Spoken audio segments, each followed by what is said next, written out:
नमस्कार। पिछले मॉड्यूल में पेवर ब्लॉक उद्योग की पूर्व तैयारी के बारे में जाना। हम इस मॉड्यूल में पेवर ब्लॉक बनाने की विधि के बारे में और विस्तार से जानेंगे।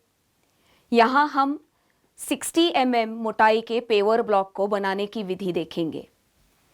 इस पेवर ब्लॉक की टॉप लेयर 10 mm और बॉटम लेयर 50 mm की होगी।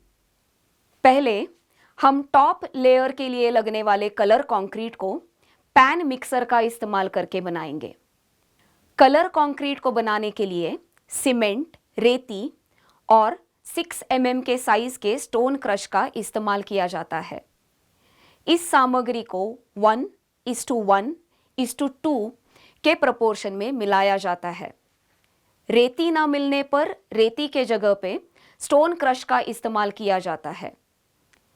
चलते हुए कलर मिक्सर में 25 किलो रेती और कुल सीमेंट के वजन के 9% आयरन ऑक्साइड कलर पिगमेंट को ड्राई मिक्स किया जाता है। बाद में इसमें 50 kilo stone crush, 25 kilo cement को मिलाया जाता है।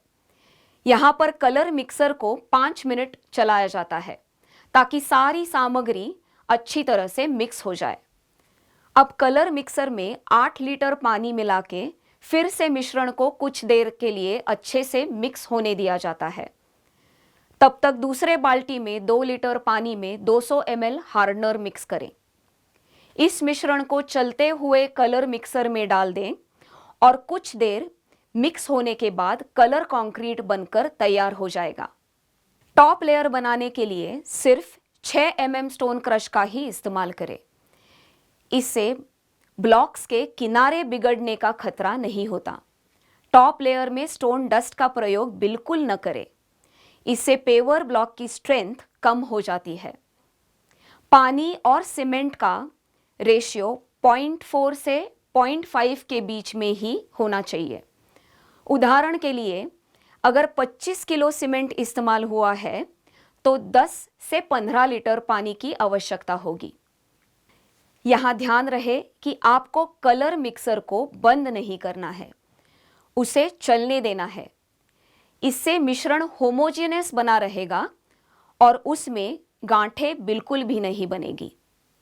अब कलर कंक्रीट को सावधानी से चलते मिक्सर से ही निकालें और 10 mm के लेयर के अनुसार मोल्ड में डालें।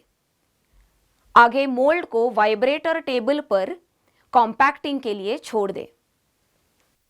बॉटम लेयर की कंक्रीट बनाने के लिए सीमेंट, रेती और 10 मिलीमीटर स्टोन क्रश को 1:2:4 के प्रोपोर्शन में मिलाया जाता है। रेत उपलब्ध ना होने पर कंक्रीट में स्टोन डस्ट का इस्तेमाल कर सकते हैं। ध्यान रहे, कंक्रीट मिश्रण में सीमेंट और बाकी सामग्री प्रोपोर्शन 1:6 से ज्यादा का ना हो। सीमेंट का सेटिंग टाइम 20 से 30 मिनट का होता है, इसलिए ध्यान रहे कि कंक्रीट उतना ही बनाना जरूरी है जितना 30 मिनट में पूरा इस्तेमाल हो सके। यहाँ पर बॉटम लेयर के लिए 50 kilo cement, 100 kilo stone crush और 200 किलो स्टोन डस्ट को मिलाया जाएगा। सामग्री को कंक्रीट मिक्सर में लगभग 5 मिनट के लिए ड्राई मिक्स किया जाएगा। बाद में उसमें 20 से 30 लीटर पानी मिलाया जाएगा। अब मिक्सर को और 15 मिनट तक चलाया जाएगा। कंक्रीट अच्छी तरह से मिक्स होना जरूरी है। फिर इस मिश्रण को टॉप लेयर के ऊपर मोल्ड में डाला जाता है। इस दौरान हमेशा यह सुनिश्चित करें कि मिश्रण सूख न जाए। मिश्रण से भरे मोल्ड को दूसरे वाइब्रेटर टेबल पर कॉम्पैक्टिंग के लिए भेज दें। वाइब्रेटर टेबल पर ये मोल्ड कंपन की वजह से अपने आप आगे बढ़ते रहेंगे। इस दौरान मिश्रण अच्छी तरह से कॉम्पैक्ट हो जाता है और उसकी पोरोसिटी कम और घनता बढ़ती है, जिससे ब्लॉक मजबूत और टिकाऊ बनते हैं। कॉम्पैक्टिंग के बाद इन मोल्ड्स को शेड में प्लाई की मदद से रचा जाएगा। इसी दौरान इन्हें क्योरिंग के लिए रखा जाता है। क्योरिंग प्रक्रिया में नमी और तापमान को बनाए रखने के लिए पेवर को प्लास्टिक के कागज से ढका जाता है। क्योरिंग करने के बाद ब्लॉक को खुली जगह में सूखने के लिए रखा जाता है।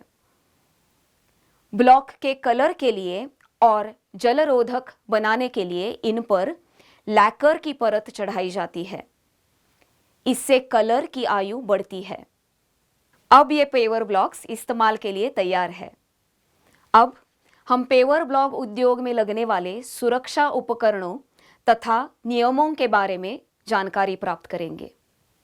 इसमें कंक्रीट बनाते समय या उसके संपर्क में आने पर हाथों की सुरक्षा के लिए दस्ताने और पैरों के लिए गमबूट का उपयोग करना जरूरी है। साथ ही हेलमेट, चश्मा आपके सिर और आंखों की सुरक्षा के लिए जरूरी है। ईयर प्लग का उपयोग मशीन के शोर स्तर के आधार पर कान की सुरक्षा के लिए इस्तेमाल करना जरूरी है। साइट पर काम करते समय पीपीई किट आपको काम पर सुरक्षित रहने में मदद कर सकता है। अगले मॉड्यूल में हम इस उद्योग के लिए आवश्यक लागत के बारे में जानेंगे।